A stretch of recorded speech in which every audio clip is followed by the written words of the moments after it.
Hello dear students. In the chapter Biotechnology, Principles and Processes, we have till now studied up to the different types of tools. We studied about different types of enzymes, then we studied about the vectors.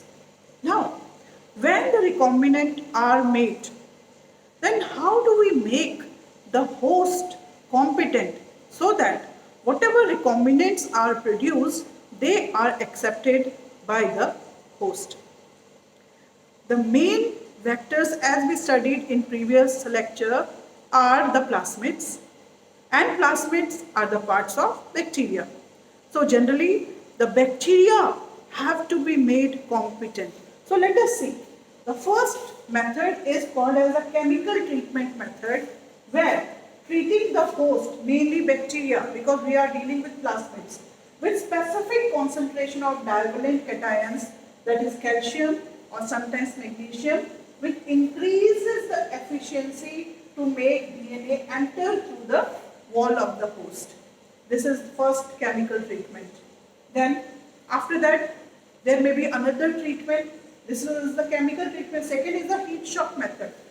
So when you just change the temperature, sudden temperature change, either increasing the temperature and chilling, the mixture of rDNA and the host cell, when you mix and increase and decrease the temperature, cracks are produced, and because of that the rDNA can enter the host. Then also incubation of the host and rDNA on ice and then placing them at 42 degrees centigrade also, and then back to the ice. This can also enable the bacteria to take up the rDNA. So these are chemical methods which is generally done on the bacteria. Now let's see. In case of animals, the most suitable method is the microinjection method, where rDNA is directly injected into the nucleus of the host cell. Very common in animal cell. Even in vitro also it is done the same way. Then next is biolistic or gene gun method. This is a very common method in plants, where the host cells are bombarded with high velocity microparticles of gold or tungsten, which are coated by the recombinant DNA. So very common in plant cell.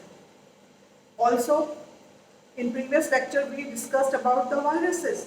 So disarming the pathogens, the pathogenicity of the vector is removed, and this process is called as disarming the pathogen. And disarmed pathogens are used as vectors and they are allowed to infect the host cell, and in that process our gene of interest can also be introduced into the host. So here you can see this is a microinjection method. Directly the recombinant DNA is introduced into the nucleus. This is a gene gun method, biolistic method, generally bombardment of recombinant DNA which are coated on the dust on gold particles, microparticles, that is done. Okay. So this is how we have studied different tools. Now let's use these different tools in all those 7 processes which we had studied earlier. These are the 7 steps of rDNA technology. You might be remembering. These 7 steps we have already studied, and now we will study them in more detail, individually.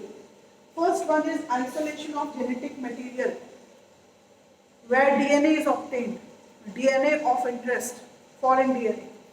Then second is fragmentation of DNA by restriction endonucleases, isolation of the desired DNA fragments by gel electrophoresis, then ligation of the DNA fragment into a vector, then transferring the rDNA into the host, and next is culturing of the host cell in a medium at large scale, and finally extraction of the recombinant proteins, desired products. So let's study them one by one. So first one is isolation of genetic material, that is DNA. So most eukaryotic cells have DNA as genetic material. To form our DNA, the DNA should be pure, that is free from other biomolecules. So we have to remove all other biomolecules. How it is done? As you know, DNA is located inside the nucleus, which is enclosed by plasma membrane, and the genes intertwined with the histone proteins. So we have to remove this histone protein. We have to remove the plasma membrane. And cells have to be broken up to release the DNA and other macromolecules, that is RNA, proteins, polysaccharides, lipids, etc.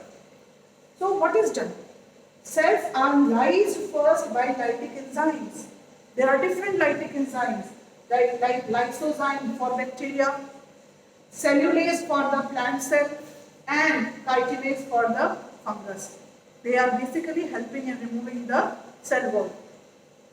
Next, macromolecules treated with specific enzymes to remove the RNA, that is ribonucleases are used, which will digest the RNA. Proteases will be used, which will digest the protein. And then the purified DNA with the addition of ethanol, chilled ethanol, so that it precipitates and the threads can be removed. So this is the whole process. There is a practical also you have to do where isolation of DNA is there. So you can see first in DNA extraction, cells are lysed by using the detergent that disrupts the plasma membrane. Then cell contents are treated with proteases, protein digesting enzymes to destroy the proteins. Also RNases to destroy the RNA. And the cell debris is centrifuged out, and whatever is left, there is the addition of chilled ethanol, so that DNA is precipitated to form the viscous strand, which are spooled out by the glass rod. So this is the first step of DNA extraction. First step of the rDNA technology, which is DNA extraction. Okay. The next step. Second step is cutting of DNA at specific locations. How do we cut? We use the molecular scissors. What are molecular scissors? Molecular scissors are the restriction enzymes. So different restriction enzymes are used. So purified DNA is incubated with specific restriction enzymes for the process of digestion at optimal condition. And the progression of restriction enzyme digestion is checked on agarose gel electrophoresis, and where you know the negatively charged DNA will move towards the positive electrode, that is anode. And once the gene of interest is recognized, we cut that particular part and then we remove it for preparing our recombinant DNA. Okay. So this is the process. You can see digestion with the restriction enzyme. So this big DNA molecule is fragmented into small parts. All these small parts are subjected to the gel electrophoresis, and different bands are produced, and from these bands they are separated, and then they are ligated with the vector, and we get the recombined vector. We have already studied it. But there is one other process. Whatever gene of interest we have got and we have separated, it is a very costly process. So we have to amplify that gene of interest. How it is done? That amplification is done by a technique which is called as PCR, a very important process, generally asked for 3 marks. So this PCR, which is called as polymerase chain reaction, is also called as gene amplification process. So when you talk about PCR, here this is a technology which is used to amplify a single or a few copies of a piece of DNA to generate thousands and millions of copies of that particular sequence in vitro. In vitro means in the lab. And the components required, what all are required? The requirement are primer, a small chemically synthesized oligonucleotide, which are complementary to the region of the DNA which we have to amplify. There are nucleotides required, DNA polymerase, a special type of enzyme which is called as Taq polymerase, because this whole process is taking place under very high temperature. Otherwise, a normal polymerase enzyme will not be viable. It will be denatured. But we use a DNA polymerase from one bacteria that is called Thermophilus aquaticus. So this is called Taq. Thermophilus means T and aquaticus AQ. So we say Taq polymerase. Okay. So we will study the process. This whole process of PCR is divided into 3 steps. These 3 steps are, you must know the steps. These 3 steps are, number 1 is the denaturation step. Second is the annealing step. Third is the amplification step. In denaturation, the double-stranded DNA is separated into single strand by heating. That is called denaturation of double-stranded DNA. Then next is annealing. Annealing means the primer is added which is complementary to a particular region, because as you know, our DNA polymerase cannot synthesize a new strand. So some primer is required. So that addition of primer to the complementary region is called annealing, and DNA polymerase polymerizes with nucleotides in the medium, and genomic DNA acts as a template. Now third step is replication or amplification. So it is replicated many times, and even 1 billion copies can be synthesized just in 30 steps. So this is the magnitude of amplification. Okay, so these 3 steps we will study with the help of the diagram. This is a diagram for gene amplification or polymerase chain reaction. So first step is denaturation. What is happening in denaturation? This double-stranded DNA, it is separated into single strands. How? By heating, that is called denaturation. So we get 2 strands. Next is annealing. Annealing means addition of primer. And the enzyme which is this primer is used at both the sides. And after annealing, we use Taq polymerase. That is, Taq stands for Thermophilus aquaticus, and this DNA polymerase from this bacteria can work at very high temperatures, and that leads to the extension or amplification. As I mentioned, in 30 cycles, about 1 billion times the DNA can be amplified. So this diagram is very important. Please practice this diagram. So this was about the gene amplification of polymerase chain reaction. Now next step is insertion of the recombinant DNA into the host cell. So we have already studied how do we make the host competent by chemical method, by different methods, by gene gun method, by micro injections. Okay, so this is what happens. The transformed cell and non-transformed transformed cells are incubated overnight and transformation takes place. Next is obtaining the foreign gene product. Once the host are introduced with recombinant DNA, now we have to extract the recombinant proteins. How it is done? This is done because this is being done in the heterologous host. So a lot of you can say caring has to be taken so that there is cloning taking place. So there are bioreactors where this whole process is done.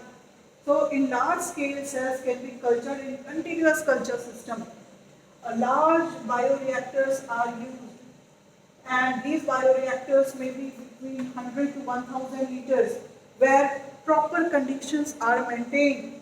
So these bioreactors are the vessels in which raw material, that is recombinant organism like microbial plant, animal, human cell, culture medium with ambient condition are provided so that we get the desired product.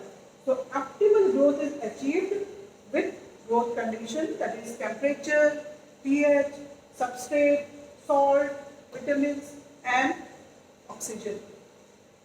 So this all is done in the bioreactor. So we have to study the structure and working of the bioreactors. So bioreactors are most commonly they are stirring type. They will keep on rotating. They are cylindrical vessels with curved base so that there is no accumulation of any product. They are equipped with stirrer, continuous mixing and oxygen availability is there. Then oxygen delivery system is there. Continuous bubbling is there inside the reactor. There is agitator which keeps on mixing the product. Also, there is a foam control system so that unnecessary foam can be removed out, and total maintenance of required pH, required temperature, and also the sampling code. Intermittently the sample is tested whether the product is of desirable quality or not. Okay, so these two are the diagrams of bioreactor. Please practice them. This is a very simple stirred tank bioreactor. You can see these are the tanks. So they are monitoring of the proper pressure, pH is there. Then there are foam controlling blades are there. Sterile air is mixed so that it is oxygen supply is there. Okay, so please practice this diagram. It is given in your book. So this is again a modified version of this diagram which is called sparged stirred bioreactor through which sterile air bubbles are introduced. So it increases the working space for the reaction. So increased surface area for oxygen transfer is there, and as a result the production is much faster. So these are the two reactors, and these bioreactors they help in the production of recombinant proteins. After everything is done, the next step is called downstream processing. In downstream processing, it refers to the recovery and purification of biosynthetic products, particularly pharmaceutical products, and from the natural source such as animal and plant, and we get the required material. The products obtained from bioreactor are subjected to series of processes to see that they are pure before they are introduced in the market. So the process includes separation and purification of biological products. Products are formulated with suitable preservatives and they should undergo clinical trials like drugs, vaccine. Okay, strict quality controls are required for final biological products. So these are the steps which are used in the biotechnology process. So all these steps are very important. With this, we have completed the first chapter on biotechnology. In next chapter, we will deal with the application part of the biotechnology. Thank you.